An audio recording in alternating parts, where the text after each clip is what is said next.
శాసనసభ సమావేశాలకు ముందు ఆనవాయితీగా ఏ అమరవీరుల త్యాగాల వల్లనైతే తెలంగాణ రాష్ట్రం సిద్ధించిందో వారి స్ఫూర్తిని గుర్తు చేసుకుంటూ వారి త్యాగాలకు మరొకసారి ప్రణమిల్లుతూ ఇవాళ మా పార్టీ యొక్క శాసనసభా పక్షం మొత్తం గౌరవ శాసనసభ్యులు శాసన మండలి సభ్యులు అందరం కూడా ఈ బడ్జెట్ సమావేశాల ప్రారంభోత్సవం సందర్భంగా మరి ఇక్కడ తెలంగాణ అమరవీరులకు విద్యార్థి అమరవీరులకు నివాళులు అర్పించి సమర్పించి ఇవాళ శాసనసభ సమావేశాలకు హాజరు కాబోతా ఉన్నాం.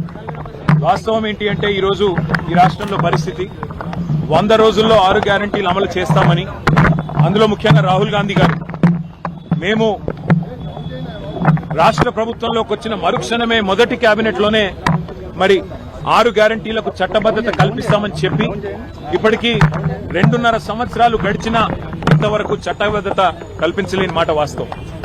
మొట్టమొదటి గవర్నర్ ప్రసంగంలోనే ఆనాడే రాష్ట్ర ప్రభుత్వం చెప్పింది. ముఖ్యమంత్రి గారు సంతకం పెట్టారు. ఇంకా అప్పుడు తమిళిసై సౌందరరాజన్ గారు గవర్నర్ గా ఉన్నారు. వారి నోటంబడి చెప్పించారు. రాష్ట్ర ప్రభుత్వం వెంటనే చట్టబద్దత కల్పిస్తుందని చెప్పి వారు ఆనాడు చెప్పినప్పటికీ ఇప్పటికి 2.5 సంవత్సరాలు ఇది 3వ గవర్నర్ ప్రసంగం. ఇంతవరకు 6 గ్యారంటీలకు చట్టబద్దత లేదు. అట్లాగే విచిత్రమైన విషయం, ఇవాళ పంటలు నాట్లేసేటప్పుడు నిజానికి కేసీఆర్ గారి టైంలో రైతు బంధు పడేది.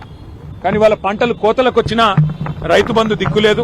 ఇంతవరకు రాష్ట్ర ప్రభుత్వం నుంచి ఒక స్పష్టత, ఒక సమాధానం లేదు. అందుకే రాహుల్ బంధు కాదు, రైతు బంద్ వేయండి, రాహుల్ కు 1000 కోట్లు, రైతులకు వెన్నుపోట్ల అని చెప్పి ఈ సభ సమావేశాల్లోనే బడ్జెట్ సమావేశంలో తప్పకుండా నిలదీస్తాం. అట్లాగే అన్ని వర్గాలకు హామీలు ఇచ్చి మోసం చేసిన ప్రభుత్వం ఇది. బలహీన వర్గాలకు 1,00,000 కోట్ల బడ్జెట్ అన్నారు 5 ఏళ్లలో. మరి 2 బడ్జెట్లు అయిపోయినాయి. 3వ బడ్జెట్ ఈ పాటికి 60,000 కోట్లు పెట్టి ఉండాలి. మరి ఇంతవరకు దాని మీద కూడా స్పష్టత లేదు. అట్లాగే ఎస్సీ ఎస్టీలకు అంబేద్కర్ అభయహస్తం ప్రవేశపెడతామన్నారు. మరి 12 లక్షలు ఇస్తామన్నారు దళిత బంధు స్థానంలో. ఇంతవరకు అతిగతి లేదు. 2 లక్షల ఉద్యోగాల ఊసు లేదు. ఇంతవరకు 10,000 ఉద్యోగాలు ఇచ్చిన పరిస్థితి లేదు. అట్లాగే ఇక 6 గ్యారంటీలకైతే మంగళం బాడినట్టే కనబడుతున్నది. మరి మహిళలు ఎదురు చూస్తున్నారు. రాష్ట్ర వ్యాప్తంగా 2,500 100 రోజుల్లో ఇస్తామన్నారు. ఎప్పటి నుంచి ఇస్తారని. ముసలి వాళ్ళు ఎదురు చూస్తున్నారు. పెద్ద మనుషులు 4,000 పెన్షన్లు ఎప్పటి నుంచి వస్తాయని. రైతులు రైతు భరోసా కోసం, రైతు బంధు కోసం ఎదురు చూస్తా ఉన్నారు. రైతు కూలీలు నెలకిస్తానన్న 1000 రూపాయల కోసం ఎదురు చూస్తా ఉన్నారు. ఆటో అన్నలు ఎదురు చూస్తా ఉన్నారు 1000 రూపాయల కోసం. ఈ అన్ని విషయాల్లో ముఖ్యంగా తెలంగాణ విద్యార్థులు 10,000 కోట్లు ఫీజు రీయింబర్స్మెంట్ బకాయిలు ఏదైతే గవర్నమెంట్ చెల్లించాలో వాటి విషయంలో కూడా మొత్తం విద్యార్థులు, వారి తల్లిదండ్రులు ఎదురు చూస్తా ఉన్నారు. ఈ అన్ని విషయాల్లో జాబ్ క్యాలెండర్ అన్నారు. ఇంతవరకు ఆ క్యాలెండర్ లో మరి ఉత్త క్యాలెండర్ ఉంది తప్ప జాబులు అయితే కనబడతలేవు. ఈ అన్ని విషయాల్లో తప్పకుండా ప్రభుత్వాన్ని శాసనసభ సమావేశాల్లో నిలదీస్తాం, నిగ్గదీస్తాం. ఎక్కడ పోతున్నాయి డబ్బులని అడుగుతాం. మరి కేసీఆర్ గారు కట్టిన ఇల్లు పెట్టిన పోయినట్టు మీకు బ్రహ్మాండమైన వడ్డిచ్చిన విస్తర్ లాంటి రాష్ట్రాన్ని మీకు అప్పచెప్తే ఇలా మీరు ఏం చేస్తున్నారు, ఆర్థిక అరాచకం చేస్తా ఉన్నారన్న విషయాన్ని కూడా వారిని నిలదీస్తాం.